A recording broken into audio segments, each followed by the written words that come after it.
ავლეს სონხითი ისევ მობრუნდნენ თბილისს იოანე და ზურაბა. რა თქმა უნდა და პირველი საქმე რაც იყო უნდა მისულიყვნენ თბილელ ეპისკოპოსთან, ჩვენებურად უბრალოდ თბილელთან.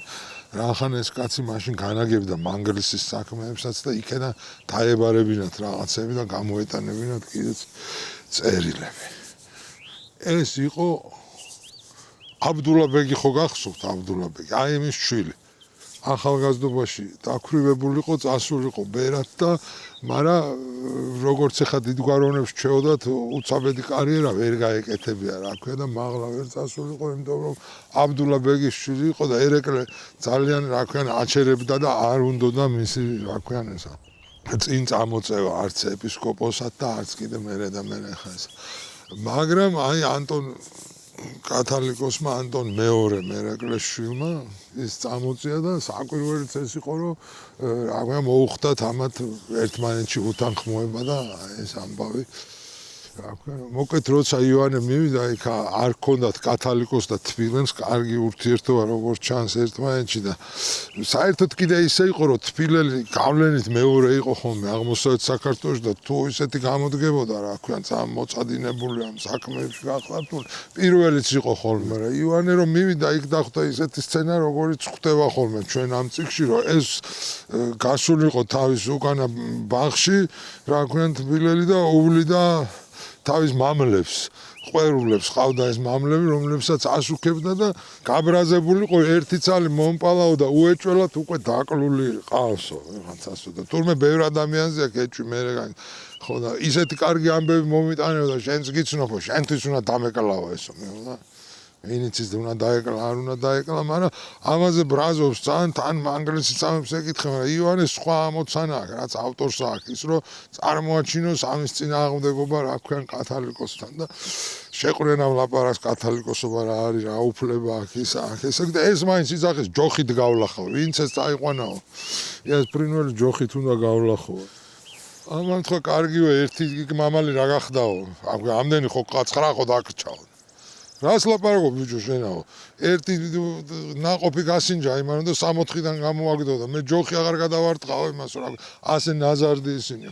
ამასობაში მოვიდა რა ქვია დეკანოზის სიონის ცნობილი კაცი ესეც თავის დროს პოლიტიკაშიც და ისეც რა ქვია იოანე ოსეშვილი. ეს ოსეშვილები კიდე ცალკე ისტორია, მაგრამ ეხლა ვერ ჩავდევთ ამაში და იქ ისევ გაგრძელდა ასეთი ცოტა პოლიტიკა, ცოტა კათალიკოსი ვინ არის ესა და მე პირველი ვარ ამ თბილელმა ლაპარაკში. ხო იცით რომ მე პირველი ვარ რა ქვია რა. ჯერ ეს ერთი კათალიკოს თეთრი ბარტყულა ახურავს და მეც თეთრი მახურავ. ეს რას უნდა ნიშნავდეს? ეს ეხა იქ რთული ამბავი, მაგრამ ზურაბ მთელი ეს დრო ჩუმად იყო და უთხრა რომ კაცო ორივეს რო შავი გეხურათ უფროსი რომელი იყო? ის ხო იყო უფროსიო შენ ხო. ხო ეხა თეთრი რო დაიხურეთ რატოში? ეს გლეხი ვინ შემოუშვა ჩემ სახშიო თქვა აბდულა ბეგის ძემა და ის დაეთანხმა ეს დეკანოს და ორივე გამოყარა გარეთ რომ შენი მოწაყვანილია ჩემი კატამი ამ მას უთხრა ოსეშვილს და გამოცვიდნენ ესენი გარეთ რა. იოანეც მალევე წამოვიდა რახან კაი ამბავი დაუტოვეთ ყომ მშვიდობით გამოუშვა და ოსეშვილმა რახან ნახა ეს ნასწავლი კაცი რომელიც გაიგონა და შეიწვია ყავაზე. ეს ყავობა და ეს უკვე არის და იქ ატყდა ლაპარაკი ზოდიაქოებზე მთელ ამბავზე რაღაცა რო და ზურაბა გარეთ ელოდებოდა, მაგრამ მე მოეწყინა და წავიდა და ეხა ამ დროს რა ხდება იცით უკვე იმერეთში უნდა წავიდეს ამას შემოთვლილი აქვს რა ქვია იოანეს თავისი წინამძღვრისგან და უნდა კათალიკოსისგან წერილები რა ქვია რომ იქით რო გადავა სარეკომენდაციოდ ასე რო თქვა დახმარებისთვის ხო და წამოვიდა კათალიკოსთან ხო და არ დაუხვდა სახელმწიფო საქმეებზეო წასულიო. ხო და იქ გამოვიდა და ანჩისხათან იდგა წამოვიდა წვიმა კოკისპი აი თბილისში წვიმები ახოლმე ის და გალუმპული დგას ვერც წინ მიდის ვერც უკან არცის და ამ დროს ჩამოიარა ესეთი ხუთელი იყო ჰარუნ ალექსიშვილი, ალექსი მესხიშვილი. ეს არის აი დავით რექტორის ძმის ბიძაა რა დავით რექტორი ამის და იცნო რა თქმა უნდა. გასათევი გაქვთ, აუ დღეს მოვბრუნდით ამან უთხრა არაფერი ისიც დამეკარგავ და წამოდიო ჩემთან და წაიყვანა სახში.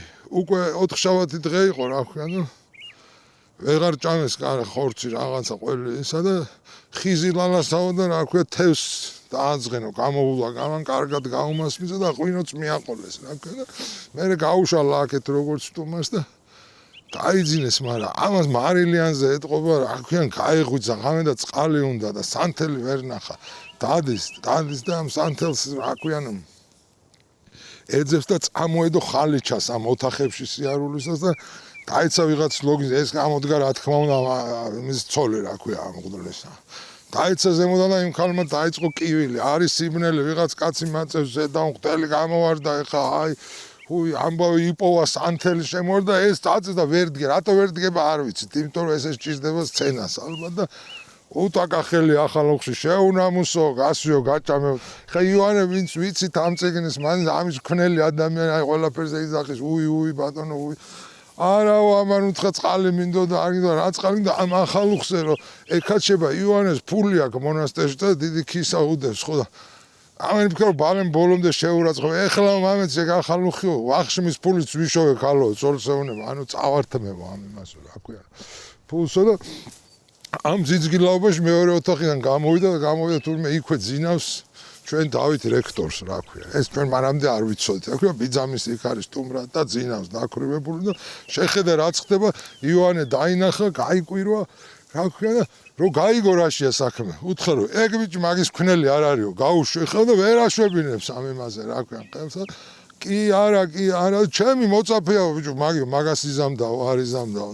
ამან უთხრა ბოდიში ამ სიტყვებზე რა ბოზი და კახბად შენ ხარ ესეც ისეთი გაზრდილი გეყოლებაო რა ქვია ამ მღვდელმა გაბრაზებული გაცოლს მას უკან ამ სიტყვებზე დავით რექტორმა ცხვირში სულ ჯოხით ურქინაო რა ქვია როგორ მიბედავ და ბოროტი მასწავლებელი მოწაფეს ბორო და ეს ლაპარაკი ატყდა ჩხუბი და იოანე როგორღაც გამოეხსნა ამ ბიძაძმიშვილის ჩხუბს რა ქვია და იფიქრა ისევ და ამ თავის ანაფორას აწყას შველს ჯერ კიდე წამოავლო ხელი და გამოვარდა და კარის დირეს მიარტყა შუბლი და ამ სიწრით გამოვარდა გარეთ იმათ გააგზავნეს ჩხუბი მე შეურიგებია დეკანოს სოლომონი ყოფილა ასეთი ხო ეს იოანე წამოვიდა გამთენია და ისევ რა თქმა უნდა გადააწყდა ზურაბას და ზურაბა მე წაგიყვან ექიმთან მივიდნენ ყველაზე ცნობილი მაგრამ გიორგი მე-12-ის ექიმია რა ქვია ვარსკვლავი ასე რომ ვთქვა იმ საქმეში იოანე ყარაშვილი კათოლიკე კაცია აი მისიონერებთან ნასწავლი პადრების მეგობარი რაღაცა იმან შეხედა შუბლზე და თქვა რომ წითელი ქარიაო მაგრამ ულამაზო ადგილას გაქო ქარს გაულიო ეხა მეო ფეხზე წაგისმევ და დაბლა ჩამოიტანსო ზურაბამ უთხრა ექიმო მაგასო კახეთიდან მოყოლებული სულ ცხვირპირში ურტყამენო რა ქარი რის ქარიო მართლაო ამან უთხრა ნაცემი ხარო ხო, მაშინ რამეს მოვიფიქრებო რომ ეგ ნაცემიო როგორ მე მოვაშიშოთო და დაждდა დაიწყო ფიქრი და ზურაბა მოთხრა რას გეტყვი იცი აი როგორც შენ აკეთებ ხოლმე წამლებსო აიღეო წითელი მიწა ჭინჭარიო და ბაბლიო და გადაურიე და წაუსვიო რა მოკდება შენ პასუხს არ არის გადარჩება და სახელი გექნა როგორც მკურნალობ ისე უმკურნალო ამ ლაპარაკს შემოვიდა ერთი პრუსიელი კაცი რაღაც აღმოჩნდა იქ აი რაღაც ილაპარაკეს რაღაც ურჩია მოკლედ და ამან წაუსვა ესა ასასმელი და წამოვიდნენ იქიდან რომ წამოვიდნენ და შეხვდა პეტრე ლარაძე ეს არის რაღაც აიც ეს დადის რა და ყველას ნახულობს იმ დღეს რაღაც ინტერკულტურული რაღაც ესეთი ამბავია პეტრე ლარაძე იყო მეფის სტიქსაცავის გამგებელი დიდი წერალი კაც მე რუსეთში რა თქმა უნდა ბაგრატიონის გაყოლილი კალიგრაფი პოეტი ფილოსოფი როგორც ყველანი ეგენი იყო ყველაფერი ცოცო და ესეთი და რატომღაც მას არ წოდნოდა პოეზიის რა ქვია რაობა ლექსთა წყობის ხერხები რამე და ეს თელი ამბავი თელი წიგნია იქ მოცემული რა ქვია ბატონიშვილის დაწერილი რა თქმა უნდა როგორი ლექსები რანაირად რა ფორმით როგორი იწერება რაღაცა იწერება და ეს არის ძალიან გრძელი რა ქვია საუბარი რომელთაც იოანე ანათლებს რა ქვია პეტრეს და თან ჩაისვამენ იმან უკვე ხა ჩაიზე ეს ზურაბა ისევ დგას რაღაც მოწყენილის გამოუვიდა წინა დღეც ესეც და უთხრა მე ვიცი ძალიან ბევრი ლექსები ხე გორელია აი და იქ არის აი ეს ქართლის ძალიან ესეთ და გაუშვა ისეთ ცოტა უხამსი შაირები მიაყარა ამას მოყავს ახლა გურამიშვილი რა ქვია ამათი ლექსები ამან კიდე რა ქვია ცოტა უხამსი ლექსები დაახმარა აქედან ბერო ნეტა არ იყო ცოტა ჭკუა ნაკლებიო შენ ძალუას გადავკიდე ხურჯინივით გაკლები. აი ეს იყო მისი მთელი მაღალ ქართულ პოეზია ესე დაუმთავრა ზურაბამ და წავიდნენ კათოლიკეებთან. რა ქვია იქ არისო წირვაო და მოვისმინოთ მოგეხსენ ყველაფერი აინტერესებს და იქ ნახეს პატრის წინვაზე იყვნენ, რა ქვია, გალობა მოეწონა ძალიან და გამოვიდა პატრი, რომელიც ასევე კაი თაღლითი კაცი ჩანს და ესეთ მოხერხებული, ნუ მხიარული, რა ენაზე ლაპარაკობენ არ ვიცი. ხო და უთხრავს, ჩვენ გავხარ ევროპელსო, პირდაპირ უთხრა ესე, ვითომ მაშინდელი ლაპარაკი დღეს გადმოსულა რა. აი რაღაც ესეთი ის არის.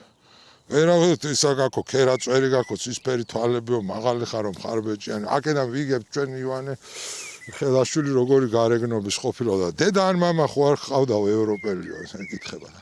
არაო, დედა აზიელი მყავდაო, ამან უთხრა და მამა კიდე ნამდვილად არა ევროპელიო, რა ქვია. ძალიან ესეთ ფილოსოფიური და ჭკვიანური პასუხია, ასე რომ ვთქვა. ვისი დრო ისახარო ეგეთი ქერაო და ამან უთხრა ბურნაშოვისო, რა ქვია. ბურნაშოვი რუსეთის ელჩი იყო ერეკლეს დროს 80 იმ წლებში ვარ დაბადებული ბურნაშოვის დროსო და ეგება მოკეთ ამას ხუმრობენ, რა ვიცი შვილი ხარ რაღაცა. აშ თუ ისეთი თეოლოგიური საუბარი გამოვიდა და შეხვედრა ამ პატრს და ამ ჩვენ დიაკონს და მე მიიყვანა რა ქვია და ბატის კვერცხებს ვითო გასაუზმებთ ხა რა ქვია ჭამს და რაღა უცხო გემოსიკია ესა ხა თუ ძველად გურმანებმა იცოდნენ ეს რაც არის და ეს არ არის ბატის კვერცხი და ზურაბამ უთხრა ეგო ბატის არ არის ეგო არის ხარისო აი მე იოანეს ამბავი ვიცით ჩვენ და ტრადიციულობა საკვებში მაშინ ატეხა იქ რა ქვია პოდიში ფურთხება ეს აგული მოკეთ აი მთელი ამ რაღაცა იმებით უბედურებებით და იმებით იქიდან გამოაღწეს და ისევ გრძელდება მისი შეხვედრები აი ამ რა ქვია თეოლოგიურ ხალხთან რა ქვია შეხვდა ქუჩაში და ისევ ჩაიზე და მთელი დღე ჩაის ასვამს მირზა თარივერდი თბილისის ახუნდის მოადგილე და მოლა შაბანა ეს ცნობილი კაცია მერეც ამანაც დიდხანს იცხოვა და იცოცხლა მერე რა ქვია თბილისში იყო ბოლომდე და იქაც ილაპარაკეს და ამათ ესენი მუსლიმებიან და ისტორიაზე თავის წარმოდგენა აქვთ. ეხლა და უნაწილეა და უზიარებენ ერთმანეთს. იოანეს არ მოწონს ეს რა ქვია. სენსუალისტია, რაციონალიზმი.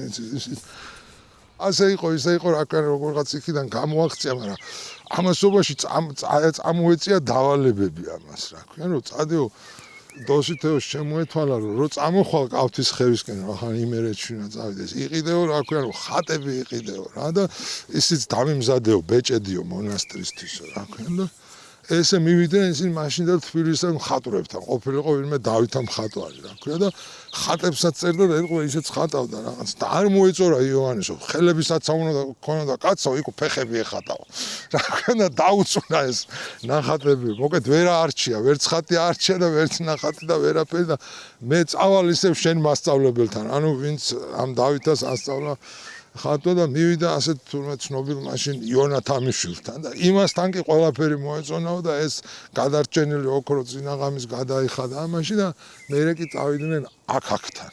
აქაკი არის ხელოსანი რომელიც აკეთებს ბეჭდებს. რა ქვია დიდი ოსტატობა უნდა. ხო და მივიდნენ და უთხრა რომ მონასტრისთვის გვინდაო რა ქვია ანუ ბეჭედიო ქვათახევის მონასტრისთვისო და რა დავახატო იმან და ამან არჩია თვითონ მამის თვალიო ეს ჩვენთვის ცნობილი გამოსახულება რა ქვია თვალის სხივებითო მიტრაო ეკვდერიო ყველაფერი მოკეთ ეს გაუკეთა შენც გაგიკეთებ ერთ ბეჭედსო იმან უთხრა მანქახმა კაი კაცი ჩანხარო რა ქვია შენ ბეჭედსო რაღა დავახატო რა ქვია და იმან უთხრა რა ქვია ზურავა მაგი მევიცო მაგი ქიზიყელიო და მაგაც ხვანაერი ნახატებო ერთი ჭაკი ვირიო და უკან მოტრუკი მოყვებოდეს აი ეს დაუხატე ბეჭედზე იმიტომ ასეთი ვირი მე მეორე არ მინახავსო კი არა და ამან უთხრა აი რაშიც ჩანს თვითონ იონა ხელაშვილი როგორი კაცი იყო უთხრა ჩემი სახელი დააწერეო მარტო და მაზარა მოახურეო მოსასხამიც არა თქვა და ქონდა ეს ბეჭედი არ ქონდა ყოველ შემთხვევაში იმან გაუკეთ და ასე დატვირთულები ესენი ცოტა აჩქარებულად წამოვიდნენ რა ქვია თბილისიდან კავთის ხევისკენ და გამოიარეს ვერა და ვერაზე შემოხვდა წილკნელი ეპისკოპოსი რა ქვია და უთხრა შენი ზარა ხარო ყველაფერი იცისო და კი ხო და მცხეთამდე ერთად ვიარო თან რაღაცები გავარკვიო დიალექტიკაზე და აი ესე წამოვიდნენ რა ქვია თბილისიდან უკვე თუმცა გეზი ეჭირათ იმერეთისკენ მაგრამ გზად იყო კავთის ხევისაც ელოდებოდნენ მას ბერები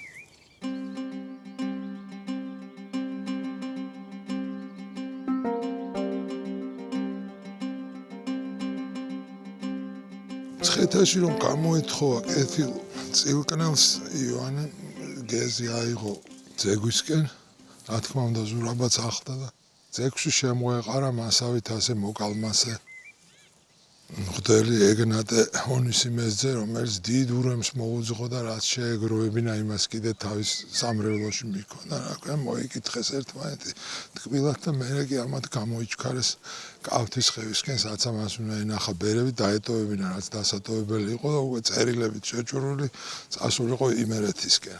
კავთისხევში რომ მოვიდა, შემოეყარა იმ ხარის ერთ-ერთი ცნობილი გვარის მაღალაშვილების, მაღალაძეების ოჯახის წევრი კიკო მაღალაშვილი. ხა იქ ზუსტად რა ქვია, ქვათახევს დაბლა არის მაღალაძეების ეკლესია, კოშკი არის და ესა და ოთხა გამეხარდა აქ რო გნახეო, თან გვჭირდებიო, ასეთი ამბავია, რომ ქალს ვათხოვებთო და მზითევის წიგნს წერთო და შენზე უკეთ ვინ დაგვიწერს და მეტეხში გადმომყევიო. ხა ეს შინაურული ამბავია ჩვენ. წაყვნენ ესენი სიხარულით, ეხა ზურაბამ თქვა, ეგ რაღაცას გაიშლება კიდევაცო და მოსაცემსაც მოგცემენ, რა გინდა დაწერეო ჩვენ წავიდნენ იქა და იქ დავხვდათ ამილბარ მაღალაშვილის სახლთუხუცეს. ეხლა ეს სახლთუხუცესებს ბევრს ხვდება აქ, იმიტომ რომ ბატონიშვილი ბევრია და სახლის უხუცესი ყველა სჭირდება, რა ქვია, ეს თანამდებობა ასეთი ხო და ეს ეხლა ამ მეტეხში ამბავია და მოკლედ დადგენ და ძელი სია დგება, ვიცით, ესა ჯამები, საბნები, ყველაფერი, რა ქვია, სამკაული ისა და რომ ჩავიდნენ ბოლოში და ამილბარმა უთხრა, ეხლა კი მიაწერე, რომ ჩემ სახლთუხუცესობასაც მზითევში ვატანო, ანუ თავის თანამდებობას ატანშვი მზითევში. იუარე უთხრა, ეგ როგორ შეიძლება, მაგას მე არ დავწერო. როგორ კაცო თანამდებობა ჩემიაო, ვისაც მინდა შულს გავატა, უკეთესო ვის გავატანო. ეხლა იუანე იცით როგორ სახელმწიფო აზროვნების კაცია და იმის და გადაირია ამაზე. ეგებაო შენი შვილიშვილიო, სულელი უჭკო გამოვიდესო, დაწერე არ დავწერ, დაწერე არ დავწერ, კიღამ გალახეს იქა კაცო, შედგენილია საბუთი და ეს კიდე უარზეა, რა ქვია და ზურაბამ უთხრა მე მაღალაშვილს, მე მოვაგვარებ მაგ საქმესო, თქვენ ღვედი ქრივი ქალიშვილი გყავთ. აი ეს მივათხოვოთ ამასო და ყველაფერს კოხტად მოაწერს ხეს და ამასაც ეს უთხრა, ეს გაგიშდა კაცო, დამანებეთ თავი, უკარა იმითოა ჩვენი ქვეყანა ეს დღეში, რომ თანამდებობას მზითევში ატანთ. ამ იმან ზნეობამ რა თქმა უნდა ამაზროვნებამ იქ არ იმოქმედა და ბოლოს დააწერინეს მაინც და დააწერა რომ სახლთუხუცესობაზე დაატანს იმაში და მისცეს ეს ფული და წამოვიდა გულნაკლული, მაგრამ გზაში დაეწიენ ჯავახიშვილები, ძმები, ვახუშტი და ესტატე და უთხრეს რომ იმერეთში მიდიხარო წეღან რომ ამბობდი და წერილები გვაქვს გასატანებელი იყო. წამოდი ბარემ დაგვიწერე ეს წერილი, კაის გაჭმევთ, კაის გასმევთ და გაგატანთო. ახლა ამაზე უარი არ ითქმოდა, რა ქვია. ეს ეხა კი ესენი არიან და მიიყვანეს სახლში იქა და აბა ატყდა იქ ერთი ლაპარაკი, ესა დიდი მსჯელობა არის, რა და წერენ წერილებს ეს თავის აღმატებული წერილი და ამ დროს იქ შემოვიდა იქ მეზობელი კაცი, ეს იცით ახლა სათარხანოც არის იმათი ზურაბ სააკაძე ასეთი კაცი და იქ ცოტა აგდებულად რა თქმა უნდა. ახლა საერთოდ ავტორიც ამ სააკაძეებს ცუდად უყურებს და სააკაძეები ცუდად უყურებენ როგორც ჩანს ამ ბაგრატიონის. ეს ძველი ამბავია 400-500 წლის. ხო და ამ სააკაძემ უთხრა თქვენ არაფრის თამაში არ იცით რაღაცა ეგ თამაშები ამან უთხრა. იქ რაღაც თამაშია უჩიგანა. ეს არ ვიცი ხა მე რა თამაშია, მაგრამ თამაშობენ და იოანე ეტყობა ჟღერიაშვილის ხელზე გამოცდილი ეთამაშა და გაუწყო ხაზიო და მოუგო, რა ქვია, ამ სააკაძეს და აი ეს ყოველთვის მოგიგებენ ბაგრატიონი, ეს ლაპარაკია, რა ქვია. ასეთი ცოტა არც თუ მეგობრული და ამ დროს მოვიდა გლეხი კაცი. ეხლა ეს ვახუშტი არის მდივანბეგი, ხო ყველა ნაბიჯზე მდივანბეგია, რა ქვია. და სამართლის გასარკვევად და რჩევის გასაგებად გლეხი კაცი მოვიდა. ჩემი შვილიო დავაქორწინეო კაცო და ძალმა 4 თვეში გააჩინეო. ჩემი შვილიო არც სახში დგებაო და თუ სახშია კარში არ გადისო. ეს რო ამიხსნათ რა მდგომარეობა, აი წესიერი პატიოსანი გლეხი კაცი ახლა რომელიც ღელავს ამაზე ვერა ხვდები ვახუშტი, აი ვერც კი გეუბნები რა გიდა, რა ვიცი, ეტყობა დრომ მოუწიაო და არა დრომ კი მოუწიო, მაგრამ დრო ადრე რატომ მოუწიაო, ეს ლაპარაკია.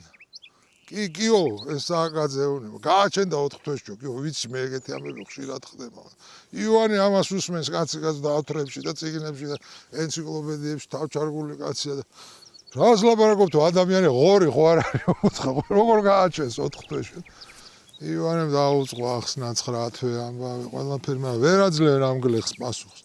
მე თქვენს რომ ეგ როგორც მოკლეო გზელით შეიძლება გავიგონიო სპილო 5 წელიწადს არის.